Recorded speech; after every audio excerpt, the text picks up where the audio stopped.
welcome back to another Colorful Keto with Dory. So I'm gonna whip up a quick coffee, and I promised you guys a couple quick, easy recipes. So we're gonna do this. We're gonna split up just a couple super quick videos, and I'm gonna show you guys a couple of my favorites. So the first thing we're gonna make today is cheese chips. Now, if you guys love cheese chips, they're one of the best convenience dishes we can grab on the go. But I'm going to show you guys how you can make them at home in the microwave. Now, this is going to work for you for cheese chips, for wraps, for cheese tacos, whatever you want with cheese. This is going to work out super, super easy. Maria, Lisa, nice to see you on Facebook, darlings. So the first thing we're going to do is we're just starting with, we're cutting cheese. So don't cut the cheese, Dory, don't cut the cheese. And any melting cheese is going to work for this. So if you want to use mozzarella, if you want to use cheddar, if you want to use Parmesan cheese, anything you want. I'm using a marble cheddar because that's what I have on hand. And you guys are going to laugh because this seriously could not get easier in the world. So I've got such a fancy dancy plate. Woo, fancy plate. And we're going to do really, really hard, complicated stuff. We're going to put cheese on our plate. It's going to be a really lot of work. This is going to be like super difficult. I want to put that out there and say, I think this might be the most complicated recipe I've ever made for you guys. So, you know, be prepared. This is going to be really super hard to do. So I'm going to say we'll be able to fit about 4 slices of cheese per row. And I'm going to make it up so that it's one big cheese wrap that we can either have as a wrap or cut into chips. I've done this before on a round plate too. It works on a round plate just as well. If you want to use grated cheese, you can use grated cheese. I just figure, what's the point of grating it when I'm just going to melt it anyways? So it looks all fancy, and we're just going to pop that in the microwave while we chat for a minute and make my coffee. So I usually do it 1 minute at a time. That way I can check out the level of the melting of the cheese. So let's finish making my coffee. And while we're making coffee, let's chat coffee. I'm kind of curious about what you guys dig in your coffee. What do you put in your coffee? I do coconut oil and heavy cream. Sometimes I use ghee, sometimes I use butter. I can't honestly remember if I put the coffee in my coffee. I don't know, we're going to taste it and see. Oh yeah, I did. Okay. I won't lie. So I've done that before, and I think even worse than doing that before, I did that when I was going dairy-free. So I put my coconut oil, I put my coconut cream, and I forgot to coffee my coffee. And so I was driving around drinking like hot coconut oil and coconut cream. Blech, blech. Not good. Blech, blech. I'm just using a regular mixed marble cheese. Any melting cheese will work as long as it melts. Cheese slices aren't cheese, they don't work. Okay, so this is minute 1. So at minute 1, we can see that they're starting to melt together. So we're going to put it back in for 1 more minute. And I have made this recipe before on a live, actually with my son. And it was a good one, which is funny because he swore he would never do a live with me. But I found his combination of things. We did meat chips, cheese chips, keto Gatorade, and we listened to Lonely Island. That is like the lethal 3 he could not resist. So that's how you get the young kids. You get them in the kitchen with a little Lonely Island, and we laughed and we laughed. Oh my goodness. Oh, heavy whipping cream and Truvia. Do you know what? I haven't actually tried Truvia because where I live in Canada, the Truvia blend is actually blended with real sugar. I was shocked. I was like, oh, and it says right on the package, blended with real sugar. So their Truvia sweetener in my Walmart has real sugar in it. And I was like, okay, not for me, Truvia. If you guys are in the States, you might really have access to a lot of different. Okay, so we're starting to melt. We're not chips yet. So I'm just gonna even this melting out a little bit.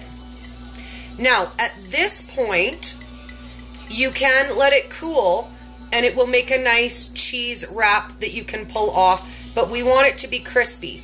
So I'm going to pop it in the microwave again, but you can see on the edges where it's starting to get crispy. We basically want to cook it until the whole thing is crispy like that. So 1 more minute. And again, if you do it 1 minute at a time or 45 seconds at a time, you're not going to ruin them. And I've never actually ruined them. I've had them come out one of 2 ways, either super, super crispy or still kind of more like pliable, bendable, like a wrap. Sometimes when I make them, I sprinkle bacon in them, so they've got cheese and bacon together. You can add just about anything to that you want. If you wanted them to be crisper, you could do it like a fathead dough as well. Melt the cheese, add some nut flour, roll it out, and then cook them up in the microwave as well. But this is the easiest way imaginable. Like, cut cheese, put it on a plate in the microwave. Kids can do that. How long do you keep your whipping cream? Now, it depends. Mine is by date, so it'll always say on there how long it's good for. This one's good till August 14th, and I know it sounds bad, but I don't find that heavy cream goes bad as soon as milk does. Like, when I had milk in the house all the time, I would find that it would go bad, honestly, a couple of days before the date.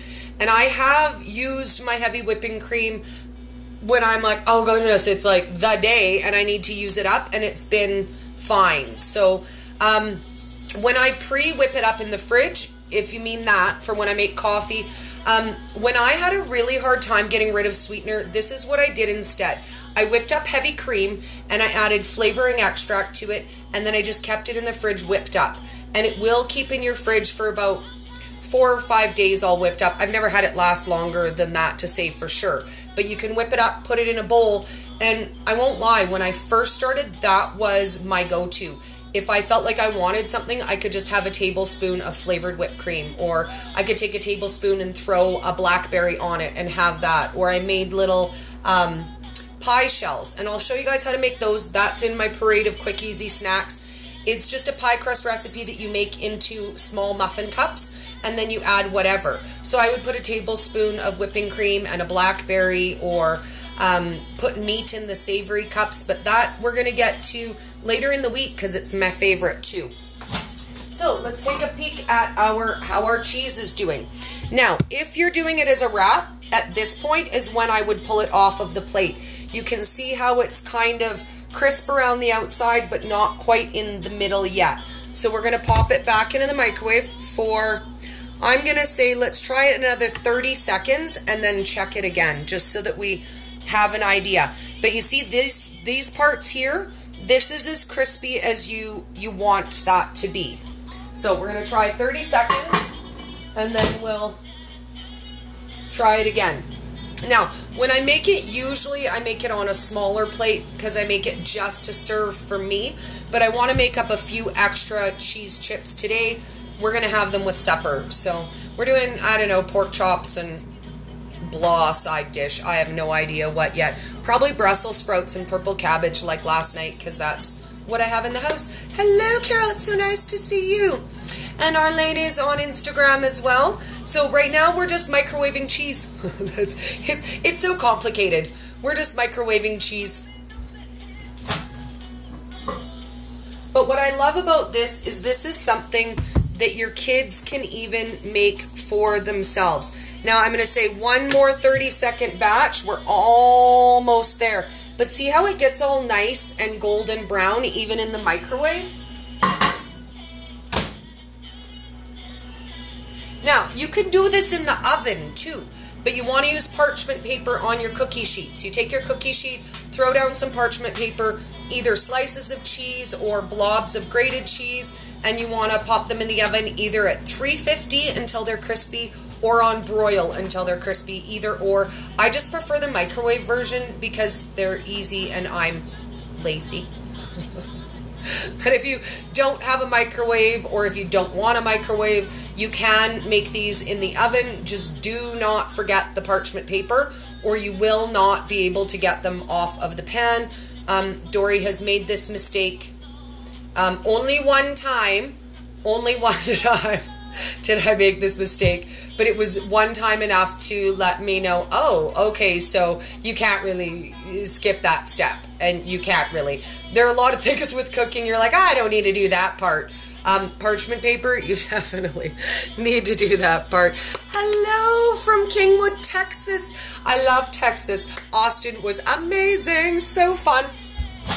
Ooh, speaking of Texas, if you guys have not seen the recent posts, if you pre-order your tickets for next year's KetoCon, they're on sale right now for $100 for the 3 days, which is insane because I paid $400 American, which was $535 Canadian. So I'm certainly getting mine on sale. So if you guys are interested in that, there's information on my Instagram feed, on my Facebook about how to get those. And there's going to be more and more and more information upcoming because KetoCon was amazing and we all need to go together. Like, we all need to go together. We need to get matching t-shirts that say Bacon Loves Me Back. And we need to just go nuts and just run around like crazy ladies together and be all like, oh, you don't know me. I'm going to do what I want. You know, you're not the boss of me. You don't know. Okay, so we're still just a little melty in the middle. So let's try 30 more seconds. And then we're going to let it cool and then take it off and cut them. And that's it. That's cheese chips. Now, we've done meat chips before a lot of times together. But I think we're probably going to do those again this week too, because they're my favorite. And any deli meat that you love, well, maybe not any. I don't want to say any. Not any deli meat. I don't think pepperoni, I don't think bologna would work, or ham. But pepperoni, salami, any of those kind of deli meats, you can make chips out of. And they're a huge favorite at my house. Everybody loves meat chips. When I go to parties in the summer over Christmas, Halloween, I always make meat chips. And my meat chips are always gone when there's still bags and bags of potato chips hanging out. So you can never go wrong with meat chips. People love keto food. They just don't think they do. But it's yummy food. Okay, yes, woo, that is definitely hot enough. So we're going to let that cool for a minute. And then I'm just going to cut them and show you how they come out as chips. I might even be able to cut like just one corner off of here to let it cool a little bit faster to give you an idea.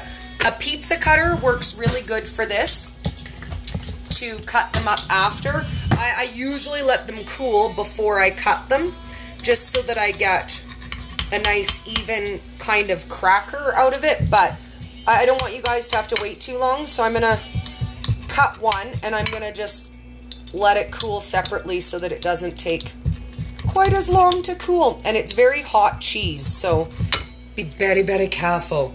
Do not burn yourself. If you're letting your kids do this, definitely make them let it cool off completely before cutting it, because man, hot cheese sticks to your skin like nobody's business.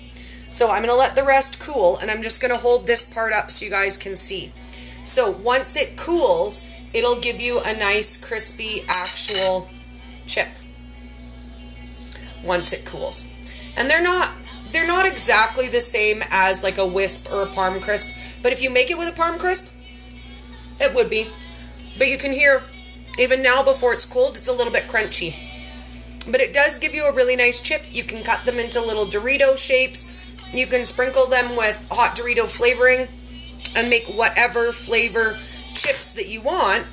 But really, how quick and easy could that be to make your own homemade chips? Now, if you want it to be a wrap, you don't want to cook it till it's quite so crispy. Let it cool, and then you just peel it off the plate and wrap up your meat in it.